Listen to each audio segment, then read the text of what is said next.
राष्ट्र सर्वप्रथम राष्ट्र सर्वप्रथम राष्ट्र सर्वप्रथम राष्ट्र सर्वप्रथम। भाजपा के राष्ट्रीय अध्यक्ष जेपी नड्डा ने छत्तीसगढ़ के जशपुर में जनसभा को संबोधित किया। इस अवसर पर जेपी नड्डा ने छत्तीसगढ़ में आगामी 17 नवंबर को होने वाले विधानसभा चुनाव को लेकर कहा कि आपको अपने भविष्य का फैसला करना है। उन्होंने कहा कि छत्तीसगढ़ की जनता को विकास और तरक्की से जोड़ने का काम भारतीय जनता पार्टी ने किया है। वहीं पीएम मोदी के नेतृत्व में देश आज आगे बढ़ रहा है। इसके साथ ही उन्होंने छत्तीसगढ़ की जनता से 17 तारीख को कमल खिलाने और पथलगांव के विकास में अपना योगदान देने की भी बात कही। आज ये चुनाव की बेला है। आप सब लोगों ने 17 तारीख को अपने भविष्य का फैसला करना है। आप सब लोगों ने इस क्षेत्र का, पथलगांव का किस प्रकार से विकास हो सकता है, इसकी आपने चिंता, चर्चा करके आपने निर्णय लेना है। मैं एक बात आपको जरूर बताना चाहता हूँ। यहाँ हमारे विरुद्ध में कांग्रेस पार्टी के प्रत्याशी कैंडिडेट हैं और हमारी सांसद गोमती बहन ये आपकी प्रत्याशी है। हमें ये समझना होगा और एक बात छत्तीसगढ़ के हमारे भाई बहन समझ ले कि आपका विकास तब हुआ है जब भारतीय जनता पार्टी की सरकार आई है।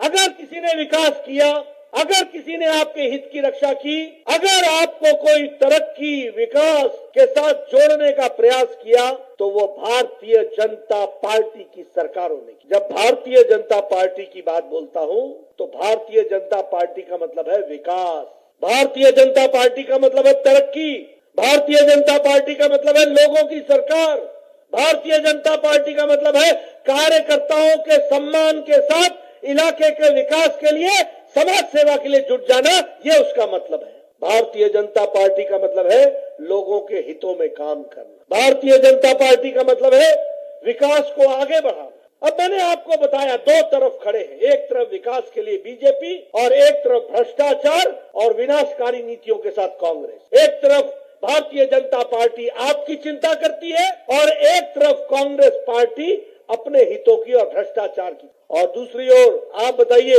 मोदी जी के नेतृत्व में देश आगे बढ़ रहा है कि नहीं बढ़ रहा है? देश आगे बढ़ रहा है कि नहीं बढ़ रहा है?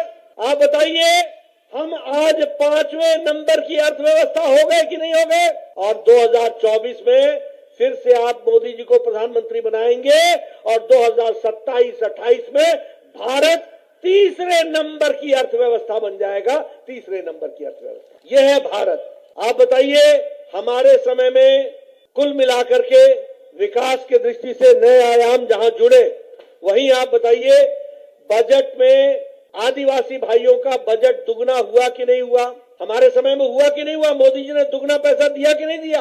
दुगना पैसा पहुंचाया है। और ट्राइबल के कंपोनेंट का, ये गोमती साहेब है ना, ये दिल्ली में लड़ती रही है अपने हकों के लिए, और आज ट्राइबल कंपोनेंट, अनुसूचित जनजाति को ट्राइबल कंपोनेंट 3 गुना मोदी जी ने बढ़ा दिया, 3 गुना बढ़ा दिया। और एकलव्य स्कूल का बजट 22 गुना बढ़ाया है। और उसी तरीके से आदिवासी बच्चों की पढ़ाई की स्कॉलरशिप 2.5 गुना बढ़ाई है। और उसी तरीके से स्कॉलरशिप ट्राइबल स्टूडेंट्स का 2.5 गुना बढ़ाया गया है। अब मेरे को एक बात और बतानी है। एक तरफ तो प्रधानमंत्री जी हैं, जो प्रधानमंत्री गरीब कल्याण अन्न योजना का 80 करोड़ की जनता को 5 किलो गेहूं या 5 किलो चावल, 1 किलो दाल भेज रहे हैं।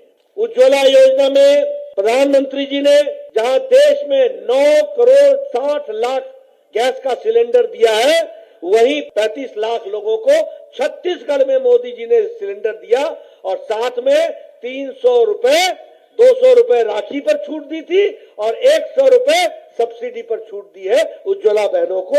ये भी आपको याद रखना चाहिए। आयुष्मान भारत, आयुष्मान भारत में आपको प्रधानमंत्री मोदी जी ने गांव, गरीब, वंचित, पीड़ित, शोषित, दलित, युवा, महिला, किसान, इन सभी लोगों को जो गरीबी की रेखा से नीचे हैं, उनको 5 लाख रुपए का सालाना गंभीर बीमारी से लड़ने के लिए उन्होंने आयुष्मान भारत में आपकी व्यवस्था। उसी तरीके से प्रधानमंत्री आवास योजना, मैं प्रधानमंत्री आवास योजना के बारे में बताना चाहता हूँ कि प्रधानमंत्री आवास योजना में हम लोगों ने तय किया है कि पहली कैबिनेट में 18 लाख मकान हम सैंक्शन करके देंगे और 18 लाख पक्के मकान बनेंगे। और आप जानते हैं बीजेपी जो कहती है वो करती है। हम जानते हैं हमारी प्रत्याशी गोमती साय जी बहुत एक्टिव हैं, बहुत अच्छे से काम करती हैं।